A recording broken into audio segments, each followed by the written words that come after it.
What is going on? Phrasal verbs. Stick around to find out.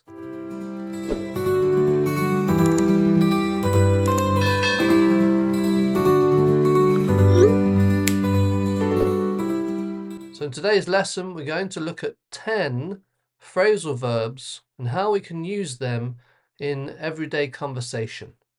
So phrasal verbs are verbs of 2 or more words. So for example, to pick up. So if we pick something, that's like choosing it. But if we pick it up, that means we lift it up. So that's a phrasal verb.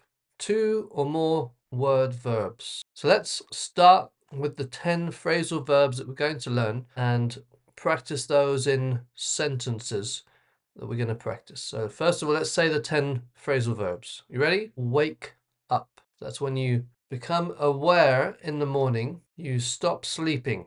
You wake up. Next one, get up. What does that mean? It's when you leave the bed.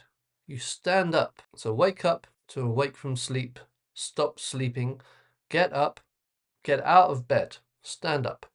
Look after. That's to care for someone or something. Turn on. So we can turn on the light. We turn the light on and we turn it off, to turn off. There's a good demonstration for you there. Turn on, turn off. Give up.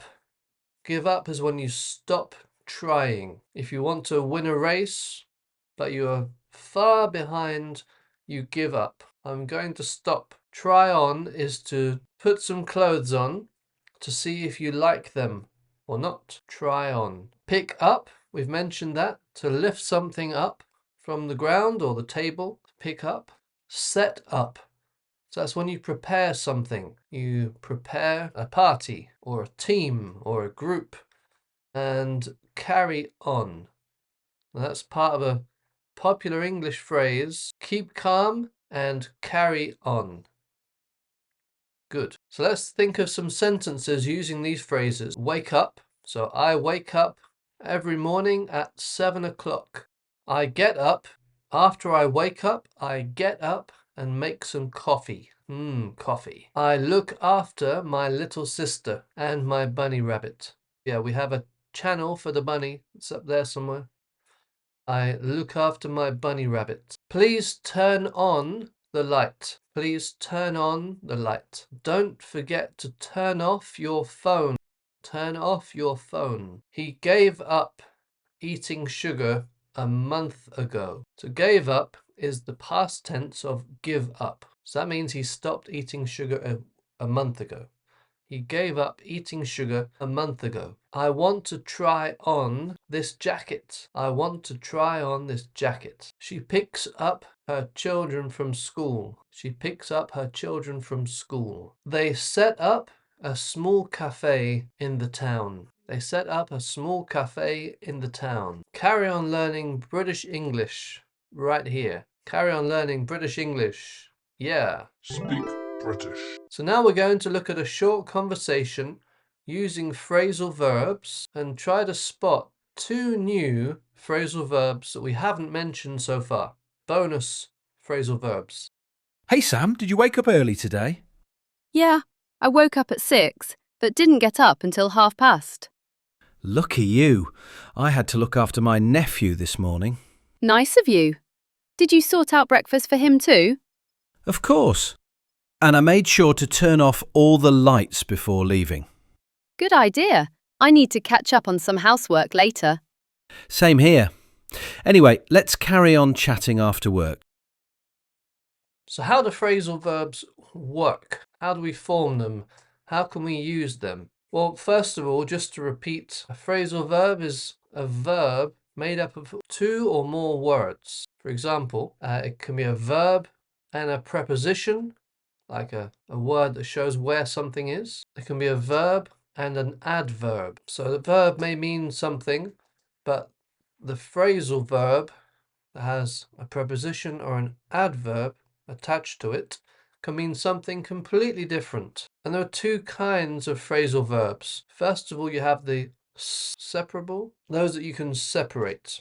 So you've got 2 words, but you can separate them in a sentence. And I'll give you an example in a minute. But there are inseparable phrasal verbs, We cannot separate them in any context. So separable, we have the example of turn on the TV. So please, can you turn on the TV? So the phrasal verb is turn on. But you can also say, can you turn the TV on? Do you see? So we've separated those two words with the object in the middle. Turn the TV. However, there are other inseparable phrasal verbs. So for example, we use the phrasal verb look after.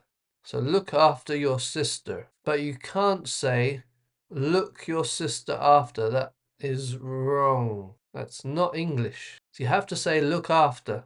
You can't separate those two words. Look after your sister. Look after your bunny rabbit. So always learn them in phrases, not just single words. Moving on. So let's just practice a little quiz here. I'm going to check if you understand phrasal verbs. We're going to give the definition, and then you think to yourself, oh, that's this phrasal verb or that phrasal verb. Okay. When you stop sleeping, what phrasal verb can we use? When we stop sleeping. Any ideas? Your answer? Good. If you said wake up, you got the right answer. Phrasal verb that means to care for. When you care for someone or something.